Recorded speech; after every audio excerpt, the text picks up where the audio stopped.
ரோமர்கள் இருக்கும் 12வது அதிகாரம் 2வது வசனத்தை எல்லாரும் இணைந்து வாசிப்போம். எல்லாரும் எடுத்துக்கொள்வோம். ரோமர்கள் இருக்கும் 12வது அதிகாரம் 2வது வசனம். எல்லாரும் சேர்ந்து வாசிக்கலாம். நீங்கள் இந்த பிரபஞ்சத்துக்கு ஒத்த வேஷம் தெரியாமல் தேவனுடைய நன்மையும் பிரியமும் பரிபூர்ணமான சித்தம் இன்னதென்று பகுத்தறியத்தக்கதாக உங்கள் மனம் புதிதாகிறதுனாலே மறுரூபம் ஆகுங்கள். மீண்டும் சேர்ந்து வாசிக்கலாம். நீங்கள் இந்த பிரபஞ்சத்திற்கு ஒத்த வேஷம் தெரியாமல் தேவனுடைய நன்மையும் பிரியமும் பரிபூர்ணமான சித்தம் என்னதென்று பகுத்தறியத்தக்கதாக உங்கள் மனம் புதிதாகிறதுனாலே மறுரூபமாகுது. இப்படி இதை சொல்றது, இந்த உலகத்திற்கு ஒத்த வேஷம் தெரியாமல், இந்த பிரபஞ்சம்னா உலகத்தில் இருக்கோ அப்படி வாழாமல் எப்படி வாழணுமா, தேவனுடைய சித்தத்தை செய்து வாழ வேண்டும். நம்ம தேவனுடைய சித்தம் எப்படிப்பட்ட சித்தம் சொல்கிறதுனா, தேவனுடைய சித்தம் நன்மை பிரியம் பரிபூர்ணம். அப்படியே நன்மையான சித்தம், பிரியமான சித்தம், பரிபூர்ணமான சித்தம் 3 கிடையாது. ஒரே சித்தம் தான். அந்த ஒரு சித்தமே நன்மையான சித்தம், பிரியமான சித்தம், பரிபூர்ணமான சித்தமா இருக்கு. It all collectively, the God's will is collectively good and perfect will of God.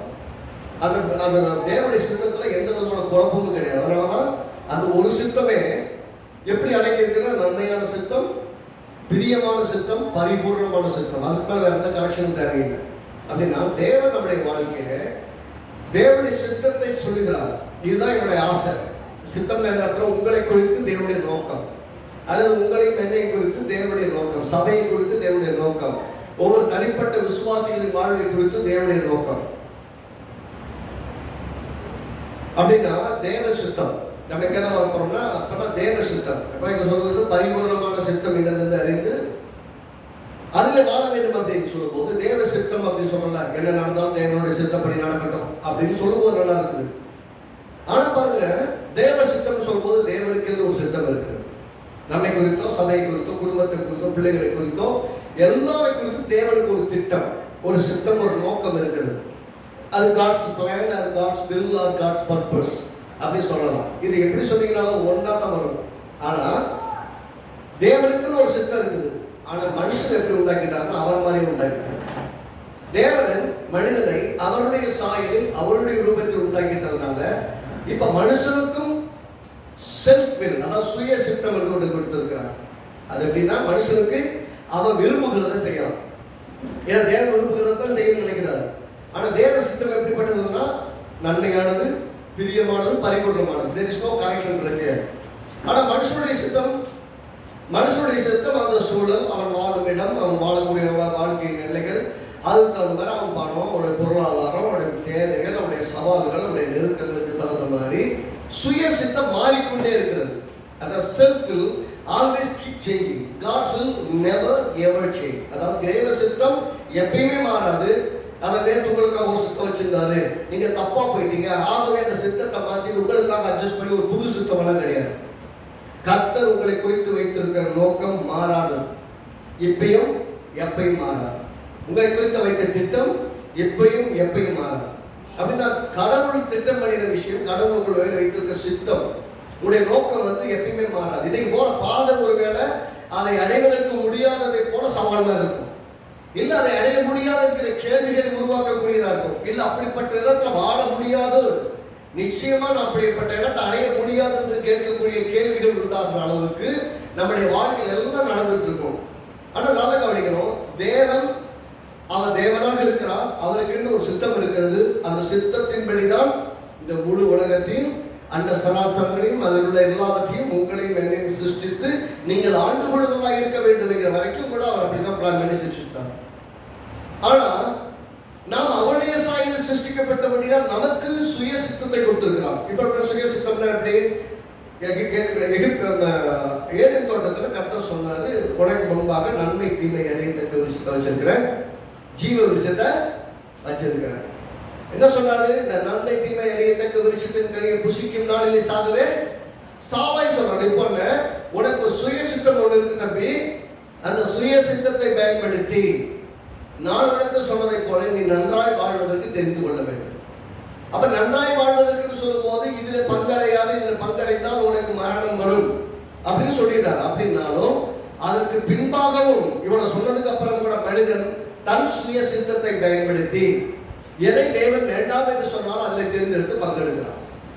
அப்ப பாவம் எதன் மூலமாய் வந்தது என்றால் மனிதன் தன் சுய சித்தத்தை செயல்படுத்தினதினால் தேவன் பங்கெடுக்க வேண்டாம் என்று சொன்னது அவருடைய சித்தம். அதான் நன்மை மட்டும்தான் நாம் அனுபவிக்க தேவ சித்தம்.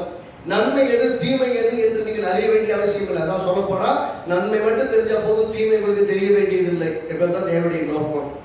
அப்படியே நன்மையை வாழ வேண்டும், நன்மை தெரிந்திருக்க வேண்டும். தீமையை தெரிந்து கொள்ள மனிதன் எடுத்த முயற்சி தான். இப்ப நன்மை இதுவரைக்கும் நல்லது நடந்தது, இப்ப பாவம் வந்துருச்சு, இப்ப தீமை நடக்குது. அப்ப தீமை என்று ஒன்று இருக்கிறது என்பதை அவன் அறிவதற்கு காரணமாக இருந்தது அவன் சுய சித்தத்தை பயன்படுத்தி, தன்னுடைய சொந்த யோசனையை பயன்படுத்தி தேவன் வேண்டாம் என்று சொல்வதை தெரிந்து கொண்டிருந்தான். அப்படின்னா மனிதனுடைய சுய சித்தம் தேவனுடைய சித்தத்தோடு எப்ப பொருந்தி போகலையோ அப்பெல்லாம் எப்பயுமே வாழ்க்கையில ஒரு பெரிய காலவரம், ஒரு சமாதானமற்ற நிலைமை, எப்போதும் ஒரு யுத்தம், ஒரு போர்க்களமான ஒரு சூழலை எங்க வேணாலும் பார்க்கலாம். வீட்டுல பார்க்கலாம், வேலையில பார்க்கலாம், தொழில பார்க்கலாம், பிள்ளைகள் வாழ்க்கையில பார்க்கலாம். பிள்ளைகளுக்கு பார்த்தீங்கன்னா தேவ சித்தம் என்னன்னு தெரியாது.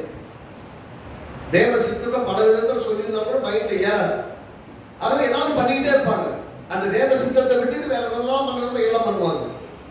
தேவ சித்தத்தில் வாழணும், தேவ சித்தத்தை செய்யணும், தேவ சித்தத்தில் பயிற்றுவிக்கணுங்கிற விஷயம் தெரியாதனால பிள்ளைகள் போராடிட்டு இருப்பாங்க, குடும்பம் போராடிட்டு இருக்கும். நம்ம வாழ வேண்டிய விதத்தில் வாழ முடியாதபடிக்கு ஒரு பெரிய மோசமான ஒரு சூழல் உருவாகிறத பார்க்கலாம். முதல்ல தெரிஞ்சுக்கணும், தேவன் அவர் தேவனாக இருக்கிறார், அவருக்கு ஒரு சித்தம் இருக்கு. நம்முடைய வாழ்க்கை குறித்தும், நம்முடைய குடும்பத்தை குறித்தும், நம்முடைய வருமானத்தை குறித்தும், நம்முடைய வாழ்க்கை குறித்தும், நம்முடைய பிள்ளைகளை குறித்தும், எதிர்காலத்தை குறித்தும், 1000 தலைமுறைகளை குறித்தும் தேவனுக்கு ஒரு சித்தம் இருக்கிறது. அதே போல நாம் அவருடைய சாயலில் இருக்கிறவருடைய நமக்கும் ஒரு சித்தம் இருக்கிறது.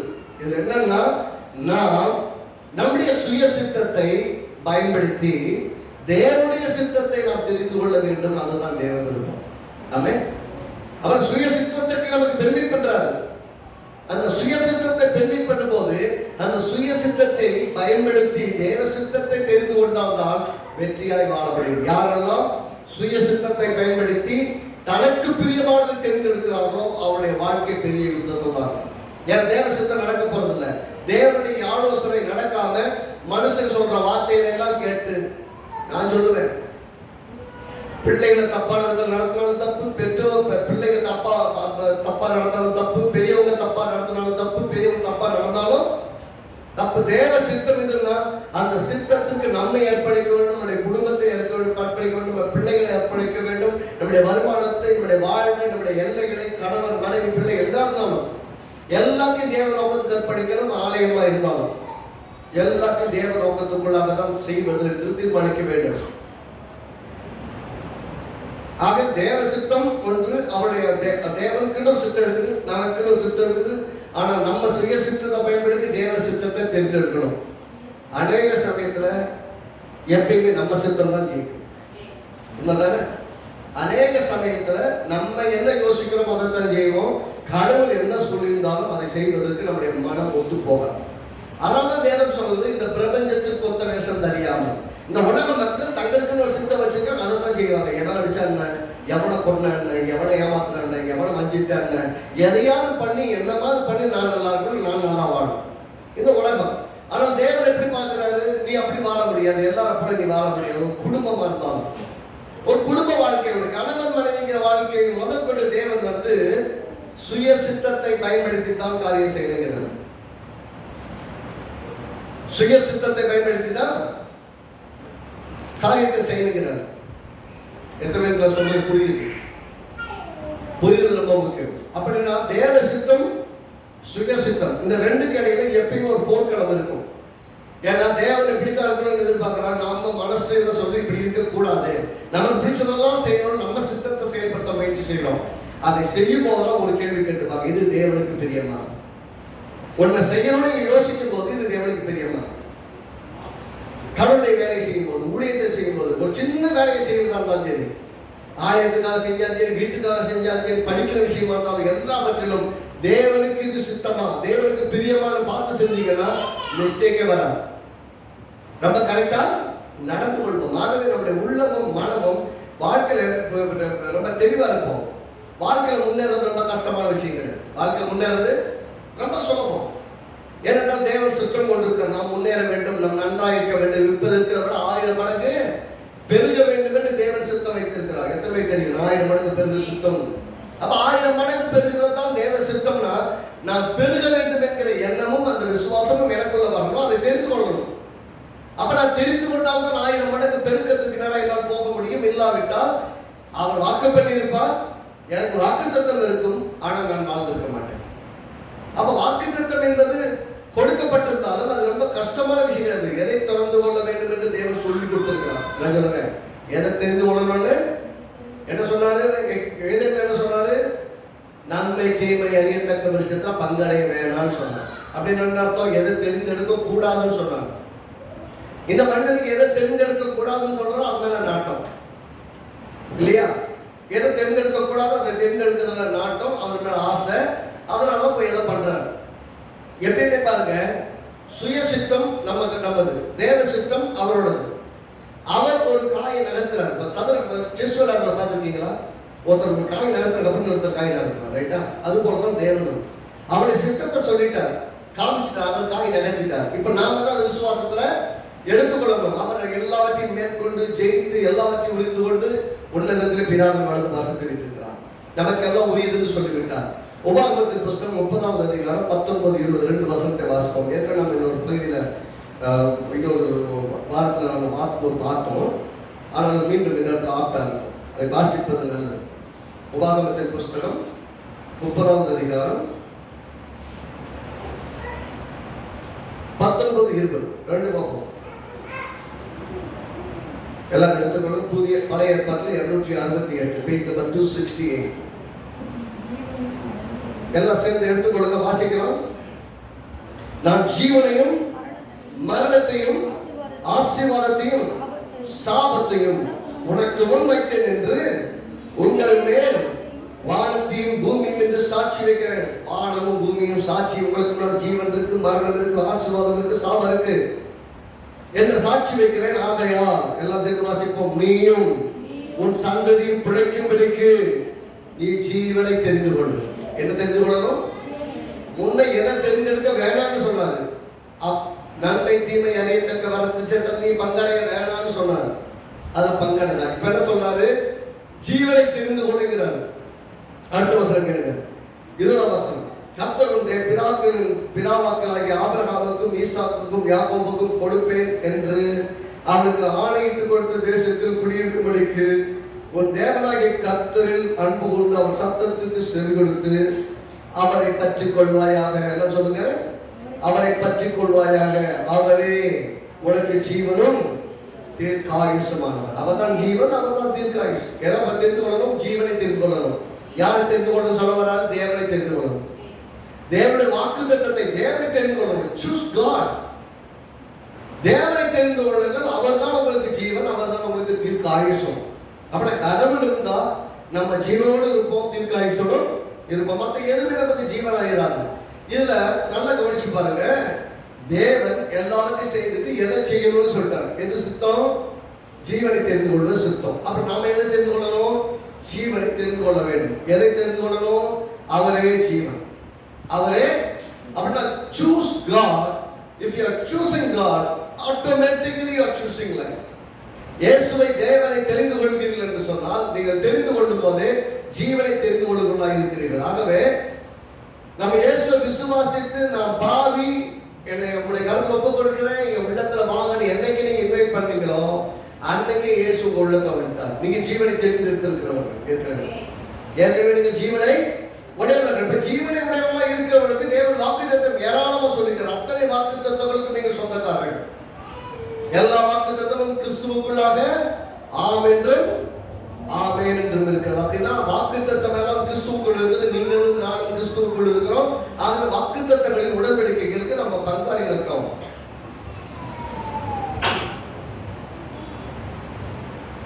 அவர் என்ன சொல்லியிருக்கிறாரோ எல்லாம் கவனிக்கணும். அவருடைய சித்தம் ஒன்று இருக்கு, அந்த சித்தத்தை சொல்லிட்டாரு. சுய சித்தத்தை பயன்படுத்தி அவர் என்ன சொல்லியிருக்கிறாரோ அதை தெரிந்து கொண்டு அதிலே வாழ்ந்தால்தான் தேவ சித்தம் நம்முடைய வாழ்க்கையில் பூரணமாய் நிறைவேறும். தேவ சித்தம் எப்போயும் நம்மை நிர்மூலமாக்குவதற்கு அல்ல, எழுப்பி கட்டுவதற்கு. திரும்பவும் சொல்றேன், தேவ சித்தம் எப்பயுமே நம்ம அழிக்கிறது கிடையாது, வாழ வைக்கிறதுக்கு. அப்படின்னா நம்முடைய சுய சித்தத்தை வைத்து தேவ சித்தத்தை தேர்ந்தெடுத்து ஒவ்வொரு நாளும் வாழ்ந்தால் ஆசீர்வாதம் மேலும் மேலும் வாழ்வோம். சிலர் பார்த்து தீர்மானம் எடுக்க மாட்டாங்க, வாழ்க்கை கர்த்தருடைய வார்த்தையை தேர்ந்தெடுக்க போறேன், ஜீவனை தேர்ந்தெடுக்க போறேன்னு பார்க்க மாட்டாங்க. என்ன சொல்லுவாங்க, யாராவது ஒன்று சொல்லணும், ஏதாவது ஒன்று சொல்லணும், அன்னைக்கு ஒரு வார்த்தை வரணும், ஏதோ ஒன்று குறிப்பிட்ட. அதாவது இவர்கள் தெரிந்தெடுத்து வாழ வேண்டிய வாழ்க்கை யார் மூலமோ தெரிந்தெடுத்து வாழணும்னு வாழ ஆரம்பிச்சார். நான் சொல்றேன், நான் சொல்றதுதான் நீங்க தெரிந்திருக்க கூடாது. கர்த்தர் உங்களோடு இருக்கிறார், உங்களோட ஆவியானவர் இருக்கிறார், உங்களை போதிக்கிறார், உங்களை கூட பேசுறார், என்ன செய்யணும்னு சொல்லி கொடுக்கிறார். இங்க நல்ல கவனிங்க, அவர் என்ன சொல்லுகிறாரோ அதன்படி நான் செய்து அதன்படி நான் தெரிந்தெடுத்தால் வெற்றியா வாழ முடியும். சில தீர்மானமே எடுக்க மாட்டாங்க, எது நடந்தாலும் பரவாயில்ல இருப்பாங்க. பார்த்துருக்கீங்களா அந்த மாதிரி ஆட்களை? எது நடந்தாலும் பரவாயில்ல, ஏதோ கர்த்தருடைய சித்தம் நடக்குது. மன்னிக்கணும், உங்க வாழ்க்கையில சுகம், பலன், ஜீவன், ஆயுசு நாட்கள், நீடித்த வாழ்வு என்பது தேவ சித்தம். உங்கள் குடும்பம் நன்றாக இருப்பது என்பது தேவ சித்தம். நீங்களும் உங்கள் பிள்ளைகளும் சந்ததிகளும் ஆசீர்வாதமாக இருப்பது தேவ சித்தம். நீங்கள் பயந்து ஒடுங்கி போயிருப்பது தேவ சித்தம் அல்ல. நீங்கள் பயப்படாமலும் கலங்காமலும் திகையாமலும் இருங்கள் என்று சொல்கிறார். இன்றைக்கு ஒருவேளை கடினமான பாதைகளை பயமுறுத்திக் கொண்டிருந்தாலும் நான் சொல்கிறேன், தேவ சித்தம் நீங்கள் நன்றாக இருப்பதே. நீங்க நல்லா இருக்கிறது தான் தேவ நோக்கம், தேவ சித்தமே தான். அப்படின்னா தேவ சித்தத்துக்கு விரோதமாக உங்கள் வாழ்வில் நடக்கிறது என்பதை கண்டுபிடிக்கிறோம்னா தேவ சித்தம் என்னன்னு தெரியும். உதாரணத்துக்கு ஒருவர் வந்து கேட்கிறான், ஒரு வியாதியஸ்தன் இயேசு கிட்ட, உனக்கு சித்தமானால் என்னை சுத்தமாக்குன்னு கேட்கிறான். அதான் உனக்கு சித்தம் இருந்தா என்ன சுத்தமாக்குன்னு கேட்கிறான். அங்கேயே சொல்லிடுறாரு, எனக்கு சித்தம் உண்டு, சுத்தமாகும். அப்படின்னா கடவுளுக்கு வந்து நாம் சுகமாக இருப்பது தேவ சித்தம், நம் குடும்பம் சுகமாக இருப்பது தேவ சித்தம். சுகத்திற்கு விரோதமாய் எப்பெல்லாம் போராட்டம் நடந்தாலும் உன்னை மனதில் வைத்துக் கொள்ளணும், தேவ சித்தத்துக்கு விரோதமாய் என் வாழ்க்கை போர் நடக்குது. எத்தனை பேருக்கு வழங்குது? தேவ சித்தத்துக்கு விரோதமாய் என் வாழ்க்கை போராட்டம் நடக்குதுன்னு சொல்லும் போது நான் என்ன பண்ணணும்? தேவ சித்தம் நிறைவேற ஜெபிக்க ஆரம்பிக்கணும். தேவ சித்தம் நடக்கட்டும், இயேசுவின் நாமத்துடைய சித்தம் நடக்கட்டும். அப்படின்னு அர்த்தம், ஏதோ கர்த்தருடைய சித்தம் நீங்க வியாதியா இருக்க பரவாயில்ல, அப்படி இல்லை. உங்களுடைய சித்தம் நான் சுகமாக இருப்பது, நான் நல்ல சுகதேகியாக இருப்பது, நல்ல மனநிலையில் இருப்பது, நான் ஆசீர்வாதமாக இருப்பது, செழித்திருப்பது தேவ சித்தம். நான் யாருக்கும் எதற்கும் எந்த சூழலுக்கும் பயப்படக்கூடாது என்னுடைய சித்தம். எவ்வளவு எதிர்ப்புகள் மத்தியில் நான் விசுவாசமாய் நிற்பேன் என்பது தேவ சித்தம். அதைத்தான் நம்ம பேசணும், அதைத்தான் விசுவாசிக்கிறோம், அதைத்தான் அறிக்கணும். நீங்கள் அதை விசுவாசிக்க, அதை அறிக்கை, அதை ஜெயிக்க ஆரம்பிச்சிட்டீங்கன்னா இந்த சூழ்நிலையெல்லாம் மாறி போயிடும். நாம தான் தீர்மானம் எடுத்து நான் சுகமா இருக்கணுமா இல்லையான்னு முடிவு பண்ணணும். இது கடவுள் தீர்மானிப்பதில்லை. கடவுள் சொல்லிட்டாரு, நீங்கள் சுகமா இருப்பது எனக்கு சித்தம். உங்கள் நோய்களை எல்லாம் இயேசு சிலுவையிலே சுமந்து தீர்த்தார் என்று என்ன சொல்கிறது? என் சித்தம் நோய்களை எல்லாம் நான் சுமக்க வேண்டும் என்று என்னுடைய சித்தம். அவர் தாமே நம்முடைய பாடுகளை ஏற்றுக்கொண்டு நம்முடைய தரித்திரத்தை சுமந்தார். நாம் தரித்திரர்களா இருந்தோம், அவர் ஐஸ்வர்யவானா இருந்தும் நமக்காக தரித்திரனானார், நம் தரித்திரத்திலிருந்து நம்மை மீட்பதற்காக. அப்ப தேவ சித்தம் என்ன? நான் செழிப்பா இருப்பது. அப்ப செழிப்பா இருக்க முடியலன்னா செழிப்பா இருப்பதற்கு தீர்மானிக்க வேண்டும், அதற்காக ஜெபிக்க வேண்டும், அதற்காக ஒவ்வொரு நாளும் ஆசீர்வாதத்தை, ஜீவனை, வாழ்விலை பேச வேண்டும். எத்தனை நாமே சொல்றீங்க? ஆக தேவ சித்தமும் மனுஷனுடைய சித்தமும் எப்பயுமே ஒரு போராட்டத்தில் இருக்கும்.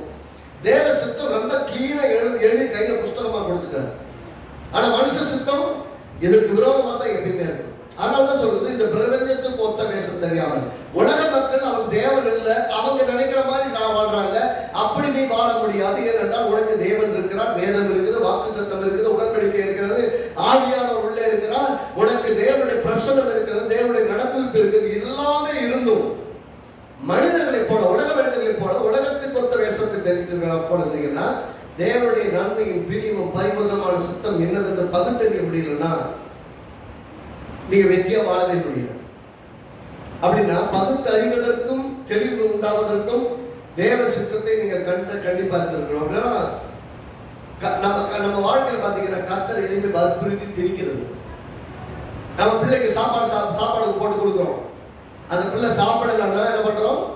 வாயில பிடிச்சி துணிச்சாலும் விட்டுறோம். ஏன்னா அந்த பிள்ளை சாப்பிடணும், அது பிள்ளை பசியா இருக்கக்கூடாது, நல்லா ஹெல்த்தியா இருக்கணும், சாப்பாடை பிடிச்சி ஊட்டி கூட விட்டுறோம். ஆனா நம்ம தேவன் பாருங்க, சாப்பாடை போட்டு தட்டில் தான் வைப்பாங்க, நீங்க தான் சாப்பிடணும். உங்களை வற்புறுத்தி வாயில திணிக்கிறவர் அல்ல. நல்லா கவனிக்கணும்.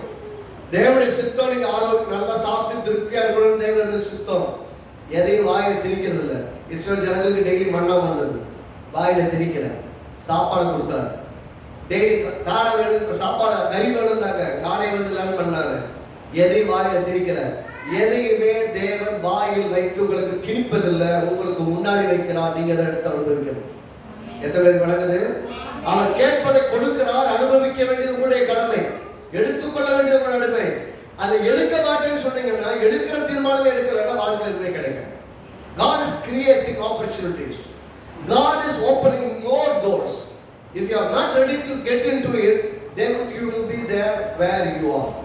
எங்க இருக்கீங்க அங்கே இருப்பீங்க. கடவுள் 1000 வாசலை திறக்கட்டும், 1000 வழிகளை திறக்கட்டும், 1000 அற்புதங்களை செய்யட்டும், 1000 பிரேக் த்ரூஸ் உண்டாகட்டும், எத்தனை விதமான அற்புதங்களை செஞ்சாலும் நம்முடைய மனசு எப்பயுமே ஒரு விதமான படபடப்போட, ஒரு வித பயத்தோட, ஒரு நம்பிக்கை இல்லாம இருந்ததுன்னா ஒரு அடி எடுத்து விசுவாசத்தில் வைக்க மாட்டோம். நாம் தீர்மானிக்க வேண்டும். சொல்லுங்களேன், தீர்மானிக்க வேண்டும். தீர்மானம் எடுக்காத வாழ்க்கை சிறப்பான வாழ்க்கை இருக்காது. தீர்மானம் எடுக்காத வாழ்க்கை சிறப்பான வாழ்க்கை இருக்காது. அப்ப சுய சித்தத்தை தேவன் மதிக்கிறார். நல்லா கவனிங்க, உங்க சுய சித்தத்தை தேவன் மதிக்கிறார். இன்னைக்கு பாருங்க, ஆலயத்தில் தெரிஞ்சதில்லை, தீர்மானம் எடுத்தார்கள் இன்னைக்கு போகப்படுது, இல்ல வேற ஏதாவது காரணம் இருக்கலாம். ஆனா தீர்மானம் எடுக்கும் போது இங்க வரவே முடியாது. அதே போல தீர்மானம் ஆபீஸ் போகாம இருப்பாங்களா? சம்பளம் கரெக்டா போயிடுவாங்க. அங்கே தீர்மானம் எடுக்கிறார், போகணும். அதே போல எத்தனையோ காரியங்கள் இருக்கு. ஒவ்வொரு காரியத்திலும் மனிதன் தீர்மானம் எடுத்து வாழ்கிறான். இன்னைக்கு போகணும் தீர்மானம் பண்ணிதான் இருப்பான். சொல்றது. அப்ப தேவ சித்தம் எது? தேவனுடைய சமூகத்தில் வருவது, தேவனை ஆராதிப்பது, தேவனுக்காக வாழ்வது தேவ சித்தம். இன்றைக்கு தேவனுடைய நாள். இன்னைக்கு தேவனை ஆராதிப்பது முக்கியம். அதை விட முக்கியமா சில காரியத்தை நான் தேர்ந்தெடுக்கிறேன்னா, உங்க சுய சித்தத்தை தேவன் மதிக்கிறார். உங்களை என்ன கண்டுபிடிச்சு எடுத்துட்டு வந்துடுறாரு? இல்ல நீ வரல, அவங்க இன்னைக்கு காலை வெட்டிக்கிற, கையை வெட்டிடுறாங்க, கரெக்டா சொல்றாரு இல்லையே. அவங்களும் நல்லா தான் இருக்காங்க. எத்தனை பேர் சொல்றீங்க? அவங்க நல்லா தான் இருக்காங்க. அவங்க நல்லா, அவங்களையும் தேவன் நேசிக்கிறார், அவங்களையும் பிள்ளையா தான் பார்க்கிறாரு. சில பிள்ளை கீழ்ப்படிது, சில பிள்ளை கீழ்ப்படியல. கீழ்ப்படிந்த பிள்ளைக்கு சாப்பாடு போடுறாரு, கீழ்ப்படியாத பிள்ளைக்கு சாப்பாடு போடுறாரு. ஆனா கீழ்ப்படியாத பிள்ளைக்கு என்னதான் நடக்கும்? கீழ்ப்படியாமைக்குரிய நீதியுள்ள காரியம் நடக்கும். ஆமே, அப்படின்னு அர்த்தம். அப்படின்னா கீழ்ப்படிதல் உள்ள பிள்ளை கர்த்தருக்கு பயப்படுகிற பயத்தில் கர்த்தரை அறிவில வளரும். கீழ்ப்படியாதவர்கள் எப்படி இருப்பாங்க? சுய சித்தத்தை பயன்படுத்தி தேவனை தெரிந்து கொள்ளாமல், ஜீவனை தெரிந்து கொள்ளாமல், உலகத்தை மரணத்தையும் தெரிந்து கொள்கிறார்கள். அப்படின்னா அவருடைய தெரிந்தெடுப்பு அவர்கள் யார் என்பதை நிர்ணயிக்கிறது. அப்படின்னா they are not choosing God, that means they are having more important than God. அநேக காரியங்கள் தேவனை விட முக்கியத்துவமான காரியங்கள் ஒன்று இருக்கிறது. இது யார்கிட்டையும் எந்த விதமான மனஸ்தாபங்கள் காரியங்கள்லாம் கிடையாது. தேவனை ஆராதிப்பது உங்களுக்கும் தேவனுக்கும் மத்திய உள்ள விஷயம். தேவன் இங்க ஆலயத்தில் வரும்போது போதிக்கப்படுகிறீர்கள், சத்தியத்தை அறிகிறீர்கள், சத்தியத்தை அறிவுக்கு நேராக நடத்தப்படுகிறீர்கள். கவனிக்க வேண்டியது ரொம்ப முக்கியம். இந்த வாரத்தோட இந்த சுய சித்தத்தை பற்றி, தேவ சித்தத்தை பற்றி பேசப்படும், அது மாதிரி பேசப்படும். இதுல முக்கியமா சில விஷயம் கவர் பண்ணப்படும். மத்தேயு எழுதின சுவிசேஷம், மத்தேயு எழுதின சுவிசேஷம் 21ஆம் அதிகாரம்.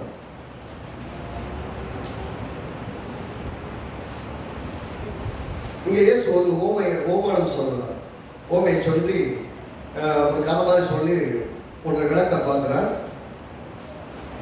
அதுல இயேசு எப்படி சொல்றாரு? 28ஆம் வசனத்திலிருந்து 28லிருந்து 32 வரைக்கும் வாசிக்கிறோம். முதல்ல ஆரம்பிப்போம். மத்தேயு 21:28. ஆயினும் உங்களுக்கு எப்படி தோன்றுகிறது? ஒரு மனுஷனுக்கு 2 குமாரர் இருந்தார்கள். மூத்தவனிடத்தில் அவன் வந்து, மகனே, நீ போய் இன்றைக்கு என் திராட்சை தோட்டத்தில் வேலை செய் என்றான். அதற்கு அவன் மாட்டேன் என்றான். ஆகிலும் பின்பு அவன் மனஸ்தாபப்பட்டு போனான். ஏன்னா நல்லா கவனிக்கிற ஸ்டோரியில ஒரு அப்பா இருக்காரு, ஒரு 2 பிள்ளை இருக்கு. 2 பிள்ளைகளும் மூத்த பையன் கிட்ட வந்துட்டு, தம்பி இன்னைக்கு போய் திராட்சை தோட்டத்தில் நீ வேலை பாருன்னு சொல்றாங்க. சொன்ன உடனே அவன் என்ன சொல்றான்? வழக்கம் போல பசங்க சொல்லுவாங்க, என்னால் முடியாது, நான் போக மாட்டேன் அப்படின்றாங்க. போக மாட்டியா? சரி வீடு போ அப்படின்னு சொல்லிட்டு அடுத்தவங்க போய் சொல்ல போறாரு. நல்ல கவனிங்க. முதல்கிட்ட போன்னு சொல்றாரு, போக மாட்டேன்னு அப்பாட்ட சொல்றான். ஆனா மனஸ்தாபப்பட்டப்ப எப்படி நம்ம அப்பாட்ட இப்படி சொல்லிட்டோமே, நம்ம இப்படி சொல்லி போயிருக்கலாமே அப்படின்னு யோசிக்கிறான். நினைச்சிட்டு இப்ப போய் தோட்டத்தில் போய் வேலை செய்யலாம். நல்லா கவனிங்க, சொல்லும் போது மாட்டேன்னு சொல்றான், ஆனாலும் அந்த வேலையை போய் செய்யலாம். இப்ப அப்பாவுடைய ஆசை என்ன? பையன் போய் திராட்சை தோட்டத்துல வேலை செய்யணும். இப்ப அப்பாவுடைய ஆசை என்ன? சொல்லும் போது அப்பா கிட்ட சொல்லிட்டான், போப்பா முடியாதுப்பா அப்படின்ட்டான். ஆனாலும் போய் தோட்டத்தில் போய் வேலை செய்யணும். அடுத்தது ரெண்டாவது பையன் போய் 30ஆம் வசனம், இளையவன் வந்து அப்படியே சொன்னான். என்ன சொல்ல? போப்பா இன்னைக்கு திராட்சை தோட்டத்தில் நீ வேலை பாருன்னு கேட்கிறார். அதற்கு அவன் போறேன் ஐயா. சரிப்பா போறேன் அப்படின்னு அப்பா கிட்ட சொல்றான். நான் போறேன் போய் வேலை செய்யறேன். ஆனா போகல. கவனிங்க, ஒருத்தங்கிட்ட பெரிய பையன்கிட்ட சொல்றாரு தோட்டத்தில் போய் வேலை செய்யணும், நான் போக மாட்டேங்கிறான், ஆனா போய் வேலை செய்யறான். சின்ன பையன்கிட்ட போப்பாங்கிறாரு, போறேன்ப்பான்னு சொல்றாங்க, ஆனா சொல்லிட்டு போகல. நான் கேட்கிறேன், இதுல யாரு அப்பாவுடைய விருப்பத்தை நிறைவேற்றுறது? யார் அப்பாவோட விருப்பத்தை நிறைவேற்றுறது? முதல் பிள்ளைதான் இல்லையா? திரும்ப சொல்லுங்க, எந்த பையன் விருப்பத்தை நிறைவேற்றினா? போக மாட்டேன்னு சொல்லிட்டும் போய் வேலை செஞ்சதுதான் கரெக்ட். போறேன்னு சொல்லிட்டு ஏமாத்துறவன் யாரு? கரெக்ட், ரைட் தானே? ஏமாத்திட்டான், அப்பாவை ஏமாத்திட்டான். இப்போ நீங்க போறேன்னு சொல்லிட்டீங்கன்னா உங்களை அப்பா நம்புறாரு. அந்த அப்பா சொன்னபடி நீங்க செய்வீங்கன்னு நம்பினதுக்கு அப்புறம் நீங்க செய்யலன்னா அப்பா நினைக்கிறாரு பிள்ளை போய் செஞ்சிருச்சு. ஆனா உண்மையா பாருங்க, சின்னவன் போய் செஞ்சுட்டான்னு அப்பா நினைச்சிட்டு பாருங்க, பெரியவங்க போய் செஞ்சிருக்காங்க. நிறைய சமயங்கள் நீங்க செய்ததற்கு யாரோ ஒருத்தர் பிடிப்பாங்க, அந்த மாதிரி வாங்குவாங்க. சிலர் சொல்லுவாங்க செய்யறேன்னு சொல்லுவாங்க, ஆனா செய்ய மாட்டாங்க. இங்க என்னன்னா தேவனுடைய வேலை, தேவனுடைய நோக்கம், தேவனுடைய சித்தம் என்பது சொல்லப்படுகிறது. இப்ப தேவ சித்தம் என்பது அப்பா சொல்ற மாதிரி, பெரிய பையன் சொல்ற மாதிரி, ஆண்டவருடைய சித்தத்துல என்ன செய்ய முடியாது ஆண்டவரே அப்படின்னு சில சமயம் கோபத்துல சொல்லுவாங்க. ஆனாலும் பிடிச்சதோ பிடிக்கலையோ கர்த்தாவுடைய சித்தத்துக்காக நான் வாழ விரும்புகிறேன், ஆனால் என்னதான் பரவாயில்ல அதுக்கு அர்ப்பணிக்கிறேன் அர்ப்பணிச்சு வாழ்ந்துட்டு இருப்பாங்க. அவங்க தான் கரெக்ட். கேட்கும் போதெல்லாம் எப்ப கேட்டாலும் சரி, ஏசப்பாவோட சித்தத்தை செய்யறதுதான் எனக்கு பிடிக்கும், ஏசப்பா சித்தத்துக்காக நான் வாழ்றேன், நான் செய்யறாண்டவரே சொல்லுவாங்க, செய்ய மாட்டாங்க. இதுல யாருக்கு ஏசப்பாவை ரொம்ப பிடிக்குங்கிறீங்க? முடியலன்னாலும் செஞ்சவங்களுக்கு தான் பிடிக்கும் இல்லையா? அவங்கதான் என்ன தேவ சித்தத்தை கூட வாழ்றாங்க, தேவ சித்தத்தை செய்யறாங்க, சுய சித்தத்தை பயன்படுத்தி. இப்ப என்ன நல்லா கவனிக்கிறோம், அப்பா கிட்ட சொல்லும் போது செய்ய முடியாதுன்னு சொன்னதும் சுய சித்தம் தான். அவர் போனதுக்கு அப்புறம் மனஸ்தாபப்பட்டு நான் போய் செய்ய போறேன் தீர்மானிச்சு போய் செஞ்சதும் சுய சித்தம் தான், ரைட்டா? அப்பாவோட சித்தம் ஒரே ஒரு சித்தம் தான், நீ தோட்டத்துல வேலை செய்யணும். 2 பேருக்கு முன்னாடி ஒன்னேதான் வைக்கப்படுது. ஆனால் எதை செய்தார்கள் என்பது முக்கியம், எப்ப செய்தார்கள் என்பது முக்கியம், உணர்த்துவிக்கப்பட்டாங்க இல்லையா என்பது முக்கியம். அப்பா கிட்ட சொல்லிட்டா போயிட்டு சமாளிச்சலாம். கேட்கும்போது அப்பா தானே அம்மா தானே கேட்கும்போது சரிம்மா பண்ணிடுறேன்னு சொன்னா அம்மாவுக்கு ஓகே, அப்பாவுக்கு ஓகே, சரி எந்த கேட்க மாட்டாங்க, விட்டுறாங்க. உண்மைதான். ஆனால் நீங்கள் திரும்ப செய்யாமல் போனால் நீங்கள் சொன்ன வாக்கு பொய்யாய் போகும். கவனிக்கிறீங்களா? நீங்க உங்களை செய்யறேன்னு அப்பாட்ட சொல்லிட்டீங்கன்னா then you are responsible to accomplish it. If you are not doing it, then you are trying to see God is a fool. எப்படி நினைக்கிறீங்க? தேவன் வந்து முட்டாள் நினைக்கிறீங்க, அல்லது உங்களுக்கு இன்ஸ்ட்ரக்ஷன் சொன்ன உங்க அப்பா தப்புன்னு நினைக்கிறீங்க, அல்லது உங்க அம்மா தப்புன்னு நினைக்கிறீங்க? எதுவுமே புரியுது? அப்படின்னா இங்க ஒருத்தர் சொல்லுதனால செய்யற இயேசு கிறிஸ்து 31 இருவரில் எவன் தகப்பனுடைய சித்தத்தின்படி செய்கிறான் என்று கேட்டார்கள். அதற்கு அவர்கள் மூத்தவன் என்றார்கள். கரெக்டா சொன்னீங்க, மூத்தவன் என்றார்கள். அப்பொழுது இயேசு அவர்களை நோக்கிய ஆயக்காரர்களும் வேசிகளும் உங்களுக்கு முன்னே தேவனுடைய ராஜ்யத்தில் பிரவேசிக்கிறார் என்று மெய்யாக உங்களுக்கு சொல்லுங்க. எப்படி சொல்ல வர்றாருன்னா, கேட்கிறது ஆசாரியர்கள், லேவியர்கள், அங்க பெரியவர்களுக்காக வேதபாரர்கள், பரிசேயர்கள் இருக்கிறார். நீங்க எல்லாம் என்ன சொல்றீங்க? நீங்க என்ன சொல்றீங்க? நான் செய்யறாண்டவரை சொல்றீங்க, நீங்க ஒண்ணு செய்யறது இல்லை. பிதா சொல்ல சுத்தத்தை சொல்லிட்டாரு, சித்தத்தை செய்யறேன்றீங்க, ஆனா நீங்க செய்யறது இல்லை. நீங்களும் செய்யறதில்ல, மற்றவங்க செய்ய விடுறது இல்லை. ஆனா பாவிகளும் ஆயக்காரன் வரிவசூல் பண்றவங்க. பாவிகள்னா இந்த விபச்சாரத்துல அவங்க நிறைய குற்றங்கள் செஞ்சுட்டு இருக்காங்க சொல்லப்படுது. இந்த மாதிரி ஆட்கள் இருக்காங்க, அவங்க எல்லாம் பண்றாங்க, இயேசுவை ஏற்றுக்கொள்கிறார்கள், அப்படியே பாவத்தோடு வர்றாங்க, மனம் திரும்புறாங்க. ஆயக்காரன் யாரு? சகை. அவன் சொல்றான், இன்றைக்கே என் வீட்டுக்கு வாங்க, நான் தான் தப்பா வாங்கி எல்லாத்தையும் திரும்ப கொடுத்துறேன், எல்லாத்தையும் சொல்றான். அவனே சொல்றான். அதாவது கிறிஸ்து உள்ள வந்த உடனே அவனுக்கு மற்றதெல்லாம் முக்கியமா தெரியும். மற்றவங்க முக்கியமா தெரியல, கிறிஸ்து முக்கியமா தெரியல. ஆகவே இப்ப சுய சித்தத்தை பயன்படுத்த நல்லா கவனிக்கணும். சுய சித்தத்தை பயன்படுத்தி இயேசுவை அழைக்கிறான். இயேசுவை ஏற்றுக்கொண்டது மட்டும் இல்ல, இயேசுவுக்கு பிரியமானதை செய்ய எல்லாவற்றையும் அவனை விட்டு கழிகிறான். இதுவரைக்கும் நான் ஏமாத்தி ஏதாவது வட்டி வாங்கியிருந்தா எல்லாத்தையும் நாளே திரும்ப கொடுத்தவன் சொல்லுகிறான் இயேசு. இன்றைக்கு இவன் வீட்டில் ரட்சிப்பு வருது. அல்லேலூயா. அப்ப எப்ப சொல்றாரு? உங்கள் சுய சித்தத்தை பயன்படுத்தி தேவன் என்ன விரும்புகிறாரோ அதை தெரிந்தெடுத்து உங்கள் வாழ்க்கையை அபியாசப்படுத்தும் போது அந்த தேவன் பிரியப்படுகிறார். அப்படின்னா உங்கள் வாழ்க்கையில ஒவ்வொரு காலகட்டங்களிலும் சுய சித்தத்தை பயன்படுத்தி தீர்மானிக்க வேண்டியது வரும். சொன்னார் இல்லையா, பாவிகளும் மாயக்காரரும் உங்களுக்கு முந்தி பிரவேசிக்கிறாங்க. யார் கீழ்ப்படுகிறார்களோ அவர்கள் தேவனுடைய ஆசீர்வாதத்துக்கு முந்தி பிரவேசிக்கிறார்கள். ஒரு ஆமென் சொல்லுவோமே. யார் கீழ்ப்படுகிறாங்களோ they are getting into it on the first level. யாருல கீழ்ப்படியோ வாக்குத்தத்தம் இருக்கு, ஆசீர்வாதம் இருக்கு, எல்லாம் இருக்கு, ஆனா உள்ள நுழைய முடியாது. நான் திரும்ப சொல்றேன், இன்னைக்கு பார்க்கும்போது பச்சை பசேலுங்கிற பூமியில வாழ்றது மாதிரியும் எல்லாவற்றையும் உடையவர்களை போல வாழ்ந்தது போல தெரியும். இக்கரைக்கு அக்கறை பச்சை அங்க பார்க்கும்போது நல்லா தெரியும். ஆனா திரும்ப சொல்றேன், ஆசையோடு திரும்ப வாக்குத்தத்தத்தை விசுவாசித்து தேடி வரணும். அதை பெற்று சுதந்திரிக்கிறதுக்கு நாள் எடுக்கும். நீ திரும்ப விசுவாசிக்கணும், அறிக்கிடணும், நம்பணும், அதை பற்றி கொள்ளணும், அதை தொடர்ச்சியா பற்றி கொள்ளணும். அதுக்கப்புறம் தான் நீ விதைச்சது, விசுவாசத்துல விதைச்சதுக்கான விளைச்சல் இருக்க முடியும். அப்படின்னா அர்த்தம், நீங்கள் தொடர்ச்சியா இப்போதிருந்தே செய்தால் அதனுடைய பலனை இப்போதே அனுபவிக்கலாம். தாமதித்தால் அதனுடைய தாமதம் பின்னாடியும் தொடரும். அப்ப எப்ப தெரிந்தெடுக்கணும் அப்ப தெரிந்தெடுக்கணும், எப்ப உள்ள எடுத்துக்கொள்ள வேண்டும் அப்போ எடுத்துக்கொள்ளணும். எடுக்க தவறினால் எல்லாம் இருந்தும் ஒன்றுமில்லாத தொடரும். திரும்ப பாருங்க, இயேசு சொல்லுவார், அதாவது பாதியில் மாயக்காரனா விசுவாசிக்கிறவன், அதாவது செய்ய மாட்டேன் அப்படின்னு விருப்பம் இல்லாமல் இருந்தவன் இப்ப செய்யறான். போய் மனசாபப்பட்டு சரி நம்ம இயேசு வேணாம் சொல்லிக்க கூடாது அப்படின்னு போய் செய்யறான். செய்யும் போது அவருடைய பலன்களை அனுபவிக்கிறான். சில செய்யறேன்னு சொல்றாங்கன்னா செய்யறது இல்லை. செய்யாத ஆயக்காரர்கள், பாதிகள் ஆயக்காரர்கள், ஆசாரிகள், லேவிகள் இருக்காங்க இல்லையா, அவங்க யாருமே பிரவேசிக்கல. ஆனா பாதிகளும் ஆயக்காரர்கள் பிரவேசிக்கிறாங்க. அதான் தப்பான முறையில வாழ்ந்து கொண்டிருக்கிறவங்க உள்ள போயிடுறாங்கன்னு சொல்றாங்க. அடுத்த வருஷம் பாருங்க. ஏனென்றால் யோவான் நீதிமார்க்கமாய் உங்களுக்கு வந்திருந்தோம், நீங்கள் அவனை விசுவாசிக்கவில்லை.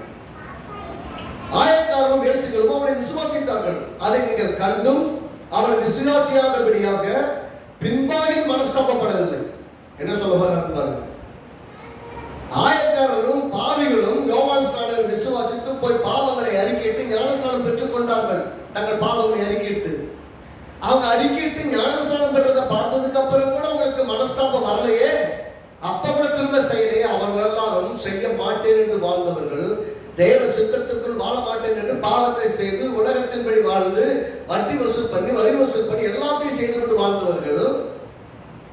ஆனா ஒரு காலகட்டம் வந்தது. காலகட்டம் வரும்போது தங்களை அர்ப்பணித்து உண்மையாக தேவனிடத்தில் சேர்ந்து உண்மையாக தேவனுடைய ஆசீர்வாதங்களை சுதந்திரித்தார்கள். என்ன வித்தியாசம் கொண்டாரு? அவங்க நீங்க செய்யறேன்னு சொன்னீங்க, ஆனா செய்யல. அவங்க செய்ய மாட்டேன்னு இருந்தாங்க, ஆனாலும் அவர்கள் ஆயக்காரரும் பாவிகளும் விசுவாசித்து ஞானஸ்தானம் யோவான் ஸ்நானத்தை பெற்றுக் கொண்டார்கள். நீங்க அதை செய்யணும். அப்படின்னா ஞானஸ்தானத்தை முக்கியத்துவப்படுத்தல. அவர் சொன்ன போது அதற்கு மாறாய் வாழ்ந்தவர்கள் கீழ்ப்படிந்தார்கள். அதுக்குள்ளதான் வாழ்றேன்னு சொன்ன நீங்க கீழ்ப்படிங்க. அநேக சமயத்தில் நம்முடைய கீழ்ப்படியாமை தேவனுக்கு பிரியமானவர்களை வாழ்வதை போல நடிக்கிறவங்களா தான் இருக்கும், உண்மையா வாழ்றவங்களா இருக்கும். இங்க அப்படித்தானே பாவிகள், வேதபாரர்கள், பரிசேயர்கள் எல்லாருமே அப்படித்தான், அப்படிப்பட்ட கேட்டகரி இருந்தாங்க. நாங்களும் அப்படி சூப்பர். ஆனா அப்படி இல்லையே, அப்படிப்பட்டவர்கள் இல்லாமல் இருந்தார்கள். அடுத்த வசனத்தை பாருங்க, 32 வசனம். அதுல பேசுகிறோமோ அதை விசுவாசித்தார்கள், அதை நீங்கள் கண்டும் அவரை விசுவாசிக்கும்படிக்கு பின்பாகிலும் மனஸ்தாபப்படவில்லை. இதை கேட்டதுக்கு அப்புறமா உங்களுக்கு உணர்வு வரலை, இதெல்லாம் பார்த்ததுக்கு அப்புறம் கூட உணர்வு வரலையே. இப்ப யாரு கரெக்ட்? மனஸ்தாபப்பட்டு தேவனுடைய சித்தத்துக்கு தங்களை தாழ்த்தி நம்ம பாவிகள் என்று அறிக்கையிட்டு இயேசுவை ஏற்றுக்கொண்டவர்கள் தான் பாக்கியவான்கள். அவங்க போய் சேர்ந்தாங்க. தேவனை தொழுது கொள்வதற்காக யோவான் ஸ்நானத்தை ஞானஸ்நானத்தை பெற்றுக்கொண்டவர்களை பார்த்தா இயேசு சொல்றாங்க, உங்களை கூட அவங்க ஃபர்ஸ்ட் பிரவேசிக்கிறாங்கப்பா, நீங்க இருக்கிறேன்னு சொல்லி ஏமாந்துட்டு இருக்கிறீங்க. அப்போ தேவ சித்தத்தை செய்வது என்பது சுய சித்தமும் இணைந்திருக்கிறது. ஆசாரியர்கள் லேவியர்கள் வேத பார்க்கலாம் என்ன பண்ணிட்டாங்க? சுய சித்தத்தை பயன்படுத்தி தேவ சித்தத்தை செய்வது இல்லை என்று வாழ்ந்தார்கள். பாவிகளும் மாயக்காரர்களும் சுய சித்தத்தை பயன்படுத்தி தேவனுக்கு கீழ்ப்படிவதற்கு தீர்மானித்தார்கள். கீழ்ப்படிந்தவர்களை பார்த்தாங்க, இயேசு சொல்றாங்க, முந்தி ஆசீர்வாதத்தில் பிரவேசிக்கிறார்கள். மற்றவங்க உங்களை பற்றி என்ன டிஸ்கிரிப்ஷன் சொல்றாங்கன்னு அவசியம் இல்லை. If you are really committed to God, obey to God. உண்மையாக தேவனுக்கு நீங்கள் அர்ப்பணித்திருந்தால் அர்ப்பணிக்கப்பட்டதை 1000 சவால்கள் இருந்தாலும் உண்மையாக God will honor your faith. சவால்கள் இருக்கும், தேவைகள் இருக்கும், நெருக்கங்கள் இருக்கும், போராட்டங்கள் இருக்கும், இல்லைன்னு சொல்லல. அதன் மத்தியிலே விசுவாசத்தினாலே எல்லாவற்றையும் சுதந்திரிக்க முடியும். நீங்கள் விசுவாசித்தால் தேவனுடைய மகிமையை எல்லா இடத்திலும் பார்க்க முடியும் என்பதுதான் உண்மை. மத்தேயு எழுதின சுவிசேஷம் 16வது அதிகாரம் 24வது வசனம். மத்தேயு 16. இயேசு கிறிஸ்து எல்லாருக்கும் நான் வரேன், நீ வரேன், எல்லாரும் வர்றாங்க. நானும் உங்களை பின்பற்றி வருகிறேன் ஆண்டவர் என்று வர்றாங்க. வரலான்னு சொல்றவங்களுக்கு ஆண்டவர் ஒவ்வொருத்தருக்கும் ஒரு பதில் சொல்றாங்க. நீங்க கவனிங்க. 24வது வசனம். மத்தேயு 16:24. எல்லாம் சேர்ந்து வாசிப்போம். அப்பொழுது இயேசு அவர்கள் சீசர்களை தம்முடைய சீசர்களை நோக்கி, ஒருவன் என்னை பின்பற்ற வர விரும்பினால், இது என்னது? If you are willing to follow me, அப்படின்னா உங்களுடைய சுய சித்தத்தை கையெடுத்து இயேசுவை நான் பின்தொடர போகிறேன், இயேசுவோடு வாழப் போகிறேன் என்று சொன்னால், அவன் தன்னைத்தான் வெறுத்து தன் சிலுவை எடுத்துக்கொண்டு என்னை பின்பற்றி வரக்கணும். அப்படின்னா deny yourself. deny yourself நம்ம தப்பா நினைச்சிடக்கூடாது. நம்மளை நிறுத்துறது கிடையாது. நம்முடைய சித்தத்தை வெறுத்து தேவ சித்தத்தை தெரிந்து கொண்டு தேவனுக்காக வாழணும். எல்லாம் சொல்லுங்க, என் சித்தத்தை வெறுத்து தேவ சித்தத்தை தேர்ந்தெடுத்து இயேசுவை பின்பற்றி. அப்ப இங்க சொல்றாரு, ஒருவன் என்னை பின்பற்றி வர விரும்பினான் தன்னைத்தான் வெறுத்து தன் சிலுவை எடுத்துக்கொண்டு என்னை பின்பற்றி வர. அப்புறம் தன் சிலுவை, அவனுக்குன்னு ஒரு சிலுவை இருக்குது. சிலுவைனா பாடுகள் முடிவு பண்ணிட்டாங்க. அவனுடைய சிலுவை வந்து பாடுகள் கிடையாது. இயேசு சொல்றாரு, என்னுடைய சிலுவை மெதுவாயிருக்கும். என் சிலுவை எப்படி இருக்கும்? மெதுவாயும் என் முகம் லகுவாயும் இருக்கும். நான் வைக்கிற வெயிட் ரொம்ப கம்மியா இருக்கு. என்னன்னா முழு வெயிட்டையும் நான் எடுக்கிறேன். வருத்தப்பட்டு பாரம் சொல்லுங்க, எல்லாரும் என்னிடத்தில் பாரம், நான் உங்களுக்கு இளைப்பாறுதலை தருவேன்னு சொல்லிட்டேன். அப்ப கர்த்தர் வந்து ரெஸ்ட் கொடுக்கிறார். எல்லாம் சொல்லுங்க, கர்த்தர் என்ன கொடுக்கிறாரு? இளைப்பாறுதலை ரெஸ்ட் கொடுக்கிறார். அப்படி ரெஸ்ட் கொடுக்கிறவங்க சேர்ந்தா உங்களுக்கு பாரம் கூடாது, பாரம் குறையும். இங்க சொல்கிறாரு, என்னை பின்பற்றி வர விரும்பினால், எல்லாம் சொல்லுங்க, பின்பற்றி வர விரும்பினால், எல்லாம் சொல்லுங்க, பின்பற்றி வர, இயேசுவை பின்பற்றி வர விரும்பினால் எப்படின்னு அர்த்தம்? விரும்பினால், வர விரும்பினால், விரும்பி வரணும். என்ன சொல்லுங்க? விரும்பி வரணும். வற்புறுத்தல வரக்கூடாது. யாரும் வற்புறுத்துறதுனால வரக்கூடாது. வற்புறுத்துறாரு. இப்ப நான் சொல்றேங்கிறக்கா சர்ச்சுக்கு வராதீங்க. நான் திரும்பவும் சொல்றேன், நான் சொல்றேங்கிறக்கா சர்ச்சுக்கு வந்தா என்ன திருப்திப்படுத்துறதுக்காக வந்தீங்கன்னா you are failing. நான் போறது தேவ சித்தம் செய்வதற்காக வந்தீங்கன்னா அது வாழ்க்கை. அப்ப நான் நிர்பந்திப்பது அவசியமே கிடையாது. நிர்பந்திக்க வேண்டிய அவசியமே எனக்கு இல்லை. It is you and God. உண்மையிலே தேவனை தேட வேண்டும் என்று மனம் இருந்தால் இங்க இருப்பீங்க. தேவனை தேடுற மனசு இங்க இருக்க மாட்டேன். அப்படின்னா நீங்கள் தெரிந்தெடுத்து நீங்கள் வருகிறீர்கள். யாருடைய வற்புறுத்தலும் அல்ல, இது விரும்பி வருகிறீர்கள். இதுதான் சுய சித்தத்தை பயன்படுத்தி தேவ சித்தத்தை தேர்ந்தெடுத்து இன்னைக்கு நான் ஆராதிப்பது தேவனுக்கு சித்தம், அவன் நான் ஆராதிக்க அவனிடத்துல நிற்க போகிறேன்னு வரணும். எத்தனை பேர் நடக்குது? அப்படின்னா சுய சித்தம். நீ சொல்ற என்னை பின்பற்றி வர விரும்பினால், நான் திரும்ப சொல்றேன், விரும்பாமல் வர வேண்டியதில்லை. எல்லாம் சொல்லுங்க, விரும்பாம எதையும் செய்யாதீங்க. உண்மையிலே சொல்றேன், எனக்கு அதனாலதான் நான் என்னதான் வற்புறுத்தி தான் செய்ய சொல்ல நினைச்சா கூட நான் திரும்ப ஒரு இடத்துக்கு வந்து நிற்கிறேன். வேதத்துக்கு முரணா இவங்களை எதையும் செய்ய சொல்லக்கூடாதுங்கிற நான் தெளிவாக. பைபிள்ல கர்த்தர் இப்படிதான் செய்ய எதிர்பார்க்கிறாரா? அதுக்கு மேல நான் ஒன்றும் செய்ய விரும்பல. ஆனா எங்க விதைச்சா, எப்படி விதைச்சா, எப்படி நடக்கும் தெரியாது. ஆனா நடக்கும். வேதம் சத்தியம் உள்ளது, அது மாறாது. சொல்றாரு, விரும்பலன்னா சொல்லாத. பாருங்க, 1 கொரிந்தியர் 2:9. இந்த வசனத்தை வாசித்து இந்த வார்த்தை நிறைவு செய்வோம். அடுத்த வார்த்தை நம்ம தொடரும். அடுத்த வார்த்தை முக்கியமா ஃபேமிலியை பத்தி எல்லாம் பேச போறோம். ஃபேமிலியை பத்தி, திருமணத்தை பத்தி எல்லாம் கூட பேச போறோம். 2 கொரிந்தியர் 9வது அதிகாரம்.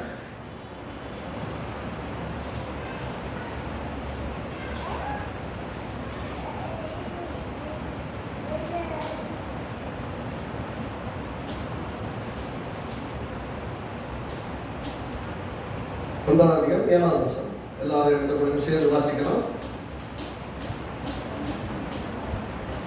6ஆம் வசனம் 7ஆம் வசனம் 2 வசனம் சேர்ந்து வாசிக்கலாம். அப்பதான் உங்களுக்கு கரெக்டாக புரியும் எதை பற்றி பேசுறீங்க. பின்னும் நான் சொல்றது என்னவெனில், சிறுக விதைக்கிறவன் சிறுக இருப்பான், பெருக விதைக்கிறவன் பெருக இருப்பான். இது நம்ம காணிக்க போடும்போது முதலே சொல்றோம் இல்லையா? அடுத்த வசனத்தை பாருங்க. இந்த டாபிக்கோட பின்னாடி தான் பேசுது. ஆனா இது எல்லாத்துக்குமே இது பொருள். அவன் விசனமாயும் அல்ல, கட்டாயமாயும் அல்ல. அப்படின்னா கஷ்டப்பட்டு மனசு கஷ்டப்பட்டுட்டே கொடுக்கறது கிடையாது, மனசு கஷ்டப்பட்டுட்டு ஒன்று செய்வது கிடையாது. விசனமானா கொடுக்கணுமா, இதை செய்யணுமா, இது பண்ணணுமா அப்படிங்கிற மன வருத்தத்தோடு செய்யறது கிடையாது. தன் மனதில் நியமித்தபடியே கொடுக்க கடவுள். எல்லாம் சொல்லுங்க, தன் மனதிலே. அப்ப you have to plan, you have to decide in your heart. என்ன சொல்லுங்க, என்ன பண்ணணும்? இருதயத்திலே நான் தீர்மானிக்க வேண்டும். சொல்லுங்க, என்ன பண்ணணும்? இருதயத்தில் தீர்மானிக்கணும். சொல்றது தன் மனதில் நியமித்தபடி. இப்ப சுய சித்தத்தை பயன்படுத்தி நான் என்ன கடவுளுக்கு செய்ய போறேன்னு நான் தான் தீர்மானிக்கணும். யாரும் கேட்பாங்கிறதுக்காக செய்யறது இல்லை. அதனாலதான் பார்த்தீங்கன்னா கொடுத்தீங்களான்னு கூட நான் கேட்கறது இல்லை. கொடுக்கிறது என்பது உங்கள் மனத்திலே தேவன் நிர்ணயித்திருக்கபடி தேவனுக்காக நீங்கள் நிர்ணயித்து கொடுப்போம். அதை கேட்டு வாங்குறது கிடையாது, கேட்டு வாங்குறது கரெக்டும் கிடையாது. அதனால பார்த்தீங்கன்னா காணிக்கை கொடுக்க வேண்டும் என்று சொல்றேன், தசமா கொடுக்க வேண்டும் என்று சொல்றேன். கொடுத்தீங்களா, ஏன் கொடுக்கல, யார்ட்டையும் கேட்க மாட்டேன். கேட்க வேண்டிய வேலை ஏன் வேலை கிடையாது, நீங்களாச்சும் அவராச்சு. இங்க என்ன சொல்றாரு, அவன் விசனமாயும் அல்ல, கட்டாயமாயும் அல்ல. Not forceful. ஃபோர்ஸ்ஃபுல்லாகவும் செய்யக்கூடாது. நீ கொடுத்தாகணும். நீ கொடுக்காட்டின கரண்ட் பில் எப்படி கட்டுறது அப்படிலாம் பேசுவாங்க. சில இடத்துல நான் கேட்டிருக்கேன். நான் கேட்கிறேன், ஏற்கனவே எல்லாம் கட்டப்பட்டிருக்கிறது பரமோகத்தின் ஆசீர்வாதத்தில். எல்லா தேவையும் பரம ஐஸ்வர்யத்தினுடைய சந்திக்கப்பட்டிருக்குது. இங்க யாராவது நீங்க ஸ்பான்சர் பண்ணுங்க, நீங்க ஸ்பான்சர் பண்ணுங்க, ஸ்பான்சர் பண்ணாதான் அதெல்லாம் நடக்கும்னு எப்பயுமே சொல்றது இல்லை. நான் ஒன்றை அறிந்திருக்கிறேன், என் பிதாவாகிய தேவன் ஒன்றிலும் குறைபட விட மாட்டான். ஏன்னா ஆளை கர்த்தருடையது. ஒன்று சித்தம், தேவ சித்தத்துக்காக வேலை செய்யலாம். தேவ சித்தத்துக்காக வேலை செய்யும் போது கர்த்தர் சித்தத்தை செய்வதற்கு குறைய வைக்க மாட்டார், குறைபட விட மாட்டார். கர்த்தர் கேட்கும் போது என்ன சொல்றாங்க, ஒன்று ஏதாவது குறையா இருந்ததா தம்பி தான் இல்லாண்டவரேன்னு சொல்லுங்க. ஏதாவது உங்களுக்கு குறையா இருந்ததா இல்லாண்டவரே. ஆலயம் என்றால் ஒன்றும் குறைபடாது. அப்புறம் இந்த ஆலயத்திலிருந்து ஆசீர்வாதம் உங்களுக்கு இங்க வராது. கவனிங்க, இங்க சொல்லுகிறாரு, அவன் விசனமாயும் அல்ல. அதாவது மன வருத்தத்தோடையும் கிடையாது, கட்டாயம் அல்ல, ஃபோர்ஸ்ஃபுல்லாவும் கிடையாது. தன் மனதில் நியமித்தபடி. எல்லாம் சொல்லுங்க, யார் மனதில்? உங்க மனசில் நியமித்தபடி. அப்படின்னு நீங்க யாருக்காவது ஏதாவது செய்யணும், ஏதாவது கொடுக்கணும், ஏதாவது பண்ண போறீங்க அப்படின்னு முடிவு பண்ணிட்டீங்கன்னா, don't stop or don't encourage with anyone. Do it. யார்கிட்டையும் போயிட்டு நான் அப்படி செய்யலாம் நினைக்கிறேன், செய்யலாமா வேணாமா ஐடியாலாம் கேட்காது. If it is in your heart, please do it. உங்க உள்ளத்துல கர்த்தர் சொல்லிட்டாரா செய்யுங்க, செஞ்சதுக்கு அப்புறம் நான் செய்யலாமா வேணாமா யார்கிட்ட ஐடியா கேட்காதீங்க. உங்க ஐடியா தப்பா இல்லைன்னு கேட்காதீங்க. ஈவன் சம்டைம்ஸ் நீங்க கொடுக்குற ஆள் தப்பான ஆள் கூட தெரியும். ரியலிஸ்டிக் தேவை உங்களுக்கு தெரியும். இங்க சொல்றாரு, சிறுக விதைச்சா சிறுக இருக்க போற, பெருக விதைச்சா பெருக இருக்க போற. ஆனா செய்யும் போது எப்படி செய்ய போற? சின்னதா விதைக்க போறியா, பெருசா விதைக்க போறீங்க? எங்க இருக்கணும்? கட்டாயத்தின்படி செய்யக்கூடாது, கஷ்டப்பட்டு செய்யக்கூடாது. தன் மனதில் நியமித்தபடி செய்ய வேண்டும். உன் சுய சித்தத்தை பயன்படுத்தி தேவ சித்தம் என்னவோ அதை தெரிந்தெடுத்து நீ கொடுக்கும் இடத்திலும் அப்படித்தான் நிற்கணும். When you are trying to give to God, decide in your heart by using your own will. உங்க சுய சித்தத்தை பயன்படுத்தி தேவன் இப்படித்தான் செய்ய விரும்புகிறார் என்று தீர்மானித்து அதை செய்யும். அடுத்த அதே தோணிங்க சொல்லுங்க, உற்சாகமாய் கொடுக்கிறவரிடத்தில் தேவன் பிரியமாய் இருக்கிறார். God is pleased with the cheerful giver. Cheerful giverனா சந்தோஷமா உற்சாகமா கொடுக்கிற பத்தி அவன்கிட்ட தேவன் பிரியமா இருக்கார். அப்படின்னா giving is same, the way of giving is going to determine how God is going to be glad in it. நீங்க கொடுக்கிறதுல சந்தோஷம் தான், ஆனா எவ்வளவு தேவன் சந்தோஷப்படுவார்னா உற்சாகமாய் கொடுத்தாதான் சந்தோஷம். நான் கொடுத்தா நிறைய இடத்துல பேசுவாங்க, தசமா கொடுக்கலாமா, கொடுக்க வேண்டியது, அது பழைய உடன்படிக்கை புது உடன்படிக்கை, அது எந்த உடன்படிக்கை இருந்துட்டு போகுது. கர்த்தர் இன்றைக்கும் நம்ம இந்த பூமியில வைத்திருக்கிறார். சபிக்கப்பட்ட இந்த பூமியிலிருந்து ஆசீர்வாதத்தை எடுக்க வைத்துக் கொண்டிருக்கிறார். அப்ப விதைக்கிறதுக்கு வரும்போது நான் நிலத்திற்கு விதை கொடுக்காவிட்டால் முளைக்காது. அதே போல தேவனுடைய ராஜ்யத்தை விதைக்காவிட்டால் அறுக்க முடியாது. அவர் என்ன சொல்றாரு? சொல்றாரு, சிறுக விதைச்சா சிறுக இருப்ப, பெருக விதைச்சா பெருக இருப்ப. யாருடைய கட்டாயத்தின்படி செய்யாத, மனசு கஷ்டப்பட்டு செய்யாத, உன் மனசை நினைத்தபடி செய். அது எப்படி சொல்றாரு? உற்சாகமாய் கொடுக்கிற இடத்தில் தேவன் பிரியமா இருக்கிறார். Why he is loving him more? Because he is doing it not by force, not by some pressure, but he is willfully doing it. என்ன சொல்ற? மத்தவங்க யாரும் ஃபோர்ஸ் பண்ணல, மத்தவங்க செய்யுன்னு சொல்லல, ஆசைப்பட்டு செய்யறாங்க.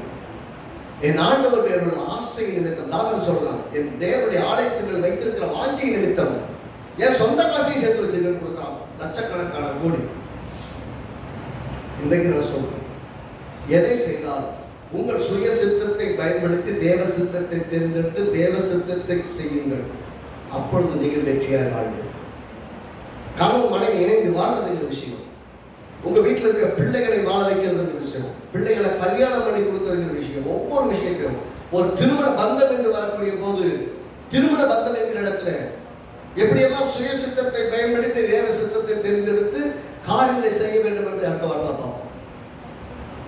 நிறைய பேர் நினைப்பான், நான் தப்பா கல்யாணம் பண்ணிட்டேன். இல்லை, கரெக்டான மனித சொல்லுங்க. கர்த்தர் ஒருபோதும் தப்பு பண்றேன் இல்லை. நான் ஆண்டவரை விசுவாசிக்காம இருந்த காலத்துல ஏதோ தப்பா ஒரு ஆளை செலக்ட் பண்ணி கல்யாணம் பண்ணிட்டேன். இல்லை இல்லை, ரொம்ப ஆக்டா செலக்ட் பண்ணி வச்சிருக்கிறேன். தேவன் கரெக்டா செய்து வைத்திருக்கிறார். சில காரியங்களை பார்க்க போறோம். தெரியாதவங்க ஆண்டவரை விசுவாசியாக ஒருத்தர் நான் கல்யாணம் பண்ணிட்டேன் அப்படின்னு யோசிச்சுங்க, அடுத்த வார்த்தை பதில் இருக்கு. ஆண்டவர் விசுவாசியாக பெண்ணை பார்த்து நான் கல்யாணம் பண்ணிட்டேன் அப்படின்னு யோசிச்சிங்கன்னா, நடந்து முடிஞ்சதை பத்தி சொல்றேன். நடந்து முடிஞ்சதுன்னா எப்படி வாழணும். இப்ப சுய சித்தமும் தேவ சித்தத்துக்கு மத்தியில எப்பயுமே ஒரு பெரிய போர்க்களம் இருக்குன்னு சொன்னேன் இல்லையா? எப்பயுமே சுய சித்தம் சொன்னோம், அந்த சமயத்தில் நல்லது மாதிரி தெரியல, நிறைய விஷயங்கள் தெரிந்து எடுத்துக்கணும். பின்னாடி என்ன பண்ணோம், நம்ம தப்பு பண்ணிட்டோமோ, இதை பண்ணிட்டோமோ, நான் தான் தப்போ, நான் தான் பண்ணிட்டோமோ. இல்லை இல்லை, if our heart is right with God, நான் இன்னைக்கு சொல்றேன், கடவுளுக்கு முன்னாடி உங்க இருதயம் செவையா இருந்தால் யாருக்கும் பயப்பட வேண்டியதில்லை, எவருக்கும் பயப்பட வேண்டியதில்லை, எதை பற்றியும் பயப்பட வேண்டியதில்லை. யாருக்கும் பயப்படாதீங்க. நீங்க நல்லவங்களா இருக்கீங்களா? உங்க இருதயம் கர்த்தருக்கு முன்பாக சுத்தமா இருக்குதா? 1000 பேர் உங்களை தூசிக்கட்டும், 1000 பேர் உங்களை பற்றி சொல்லட்டும், இருதயத்தில் விசுவாசத்தோடு நம்பிக்கையோட மாட்டவரே என்னுடைய வாழ்க்கை நிறைந்திருக்கு. மற்ற பேர் எத்தனை பேர் எப்படி தப்பா நினைச்சிட்டா எனக்கு எப்படி கவலை இல்லாத, I am standing right with you. எனக்கு அது போதும். தைரியமா வந்து நின்று தேவனை தேர்ந்தெடுத்து தேவனை ஆராதித்து தேவனை விசுவாசித்து தேவனை பற்றி கொள்கிற வாழ்க்கையை விட மேலான வாழ்க்கை. நான் சொல்றேன், உங்க வாழ்க்கையில ஒவ்வொரு நாளும் தேவனை தெரிந்தெடுத்து வாழ வேண்டும். எல்லாம் சொல்லுங்க, தேவனை தெரிந்தெடுத்து வாழணும், ஜீவனை தெரிந்தெடுத்து வாழணும். ஒவ்வொரு பேச்சிலும் ஒவ்வொரு செயலிலும் இது பேசினா கடவுள் பிடிக்குமா, இதை செஞ்ச கடவுள் பிடிக்குமா, இது தேவன் ஏற்றுக்கொள்வாரா? தேவன் ஏற்றுக்கொள்ளாத ஒன்றை நீங்கள் செய்யாது இருப்பது உங்களுக்கு நல்லது. ஒரு ஊழியத்தை செஞ்சீங்கனாலும், ஒரு வேலை செஞ்சாலும், ஒரு ஆபீஸ்ல போய் வேலை செய்ய போனீங்கன்னு தெரியும், உங்களுக்கு மேலே வைக்கப்பட்ட எஜமான் தேவனுடைய உக்கிரானக்காரனா இருக்கிறார். அப்ப அவனுக்கு பயந்து வேலை செய்யுங்க. அவங்க வேலை செய்ய கடினமா நடத்துவாங்க, கடினமாய் நடத்தும் போது உத்தமமாய் செய்யுங்க. நீங்கள் இன்னைக்கு வஞ்சிக்கப்படுவது போல இருக்கும் பொருளாதாரத்தில் எல்லாத்திலையும், ஆனால் விரும்பி தெரிந்தெடுத்து செய்யுங்க. அதான் கர்த்தர், உன்னை ஒருவன் 1 மைல் தூரம் நடந்து வர சொன்னால் 2வது மைல் தூரம் நடந்து செல்லும். 1 மைல் தூரம் வரைக்கும் அவன் உனக்கு எஜமான், 2வது மைல் நீங்க தான் எஜமான். அவன் சொல்றதுக்கு மேல நீங்க செஞ்சீங்கன்னா you are more then that. அப்படின்னு அர்த்தம். சில சமயம் உங்களை கஷ்டப்படுத்துற மாதிரி இருக்கும், நெருக்கிற மாதிரி இருக்கும், வேதனைப்படுத்துற மாதிரி இருக்கும், ஒரே ஆளுக்கு நிறைய வேலை தள்ள மாதிரி இருக்கும். நான் சொல்றேன், எவ்வளவு வேலை தள்ளப்பட்டது என்பதல்ல, கர்த்தருக்காக உண்மையை செய்வோம், கர்த்தருக்கு முன்பாக உத்தமமா இருப்போம், கர்த்தர் நம்மை மேன்மைப்படுத்துவார், எல்லாருக்கும் முன்னாடியும் மேன்மையாக வைப்பார். நாளைக்கு ஒரு நாள் வரும், நாள் எப்படி இருக்கும்னா இவங்களை விட்டாத செய்யறதுக்கு ஆள் இல்லைன்னு சொல்ற அளவுக்கு வரும். அதே அப்படின்னு அர்த்தம், நீங்க ஒவ்வொரு முறையும் உங்கள் சுய சித்தத்தை செய்வதை விட, என்னுடைய என்டர்டைன்மெண்ட்டை விட, என்னுடைய விருப்பங்களை எல்லாம் நிறைவேற்றுவதை விட கர்த்தருடைய சித்தத்தை செய்வதுதான் முக்கியம் வந்து நிற்கிறேன்னா என்னை பார்த்து தேவன் சந்தோஷப்படுகிறார். காசு கொடுக்குற விஷயத்துல மட்டும் கிடையாது, எல்லா விஷயத்துலையுமே. யாரும் போஸ்ட் பண்றாங்கன்னு செய்யாதீங்க, யாரும் உங்களை நிர்பந்திக்கிறாங்கன்னு செய்யாதீங்க, ஆசைப்பட்டு செய்யணும். சொல்லுங்க, ஆண்டவருடைய ஆலயத்தில் வேலை செய்யணும்னு ஆசைப்பட்டு செய்யணும். ஏனென்றால் ஒவ்வொரு வேலையும் தேவனுக்காக செய்யணும். அப்ப நான் யாரை நேசிச்சு செய்யணும்? தேவனை நேசிச்சு. எந்த ஊழியக்காரையும் நேசிச்சு செய்யறதுல தேவனை நேசிச்சு செய்யணும். அதுல தேவன் பிரியப்படுகிறார். உற்சாகமாக செய்யணும், தேவன் பிரியப்படுகிறார். ஒவ்வொரு விஷயத்தை அப்படியே அப்ளை பண்ணி பாருங்க, எல்லாம் அப்படியே கரெக்டா சொல்றாங்க. அப்ப first priority is always God. எப்பயுமே முதல் இடம் ஆண்டவர். அப்ப ஆண்டவர் முதலாவது இடத்துல வச்சு முதலாவது வாழ்ந்து பாருங்க, உங்கள் வாழ்க்கை மிக வெற்றிகரமாக இருக்கும். எத்தனை பேர் ஆமென் சொல்றீங்க? ஆமென். அடுத்த வாரத்துல நான் சொன்ன மாதிரி 2-3 விஷயங்களை பார்க்க போகிறோம். நிறைய காரியங்களை பற்றி அடுத்த வாரத்தில் டிஸ்கஸ் பண்ண போறோம். ஏன்னா இந்த சுய சித்தமும் தேவ சித்தமும் எப்பயுமே போர் மாதிரி நடக்கும். எல்லாம் தேவ சித்தம் தெரியும், தெரிஞ்சும் செய்ய மாட்டாங்க. செய்கிறதுக்கு விட மற்ற காரியம் முக்கியத்துவம் கொடுப்பாங்க. அதெல்லாம் மாற வேண்டும் என்பது தான் தேவ நோக்கம். நாம் ஒரு நோக்கத்தான் வாழணும். அந்த நோக்கத்தை வெற்றிகரமாக அடைய தேவ சித்தத்துக்கு அர்ப்பணிப்பது அவசியம். ஆமென். ஓகே, நம்ம எல்லாரும் ஆண்டவரை நோக்கி பார்ப்போம்.